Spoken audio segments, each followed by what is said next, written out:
Հաջորդ հարցը Միր։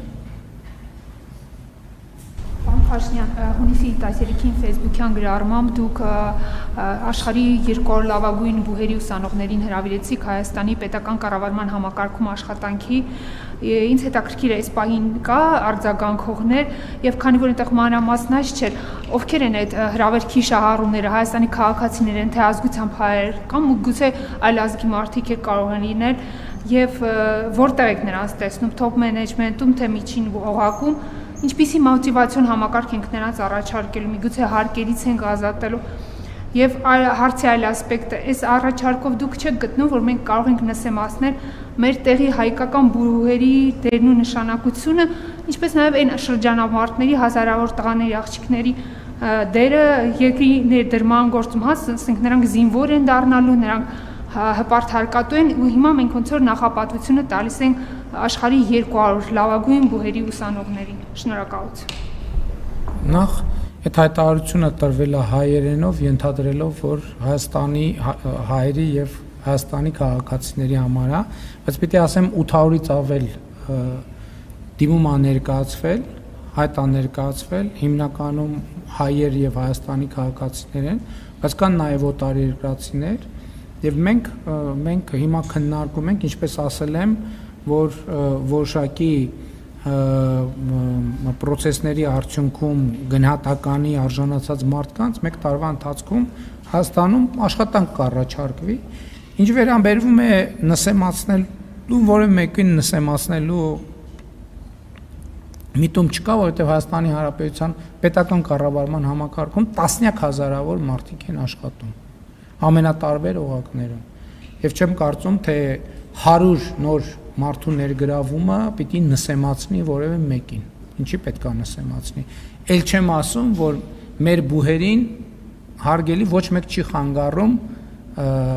գոնե ես չեմ խանգարում աշխարհի լավագույն բուհերի 200-ում, 100-ում տեղ գտնել, ընդհակառակը հենց ակադեմիական քաղաքի նախագիծը դրա համար է, որտեղ այսօրվա մեր բուհերը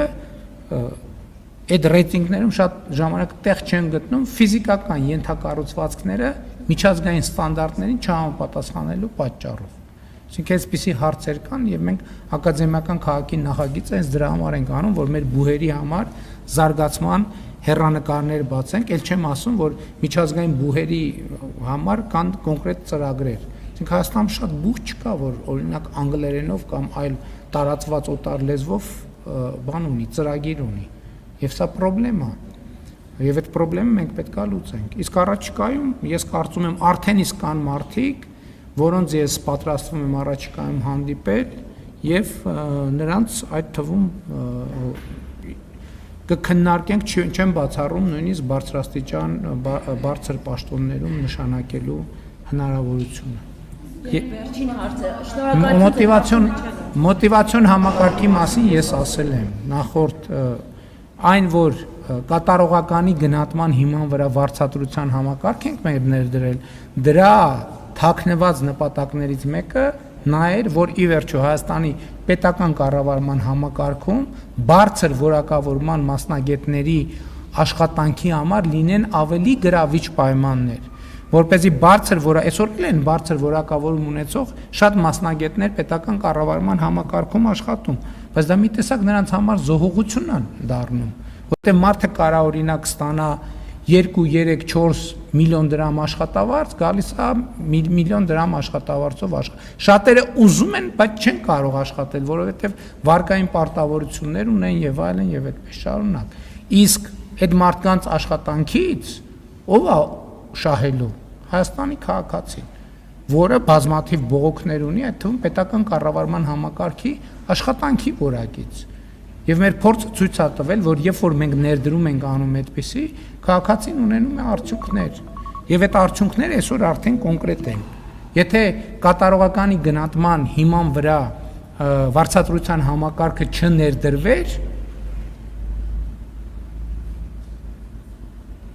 կամ տեն չասեմ, պոզիտիվ ձևակերպեմ, այդ համակարգը ներդրվեց, մենք ունեցանք ինչ, ունեցանք առողջության ապահովագրության համակարգի ներդրում։ Մի բան, որ 8 տարի քննարկում էինք տենց եւ ի վերջո եկանք եւ այսօր կարող ենք ասել, որ այդ համակարգը այլևս անշրջել է։ Իմիջայլոց ասեմ, որ ընդդիմադիրների ահազանգերը թե ընտրություններից հետո հեսա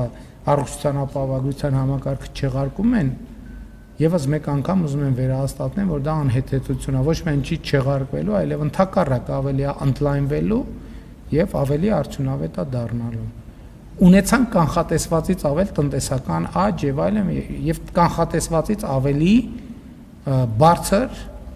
ցուցանիշներ եւ դա այդ թվում նրա համար ոչ թե նրա համար որ մարդիկ շահամոլ են, այլ կատարողականի հիման վրա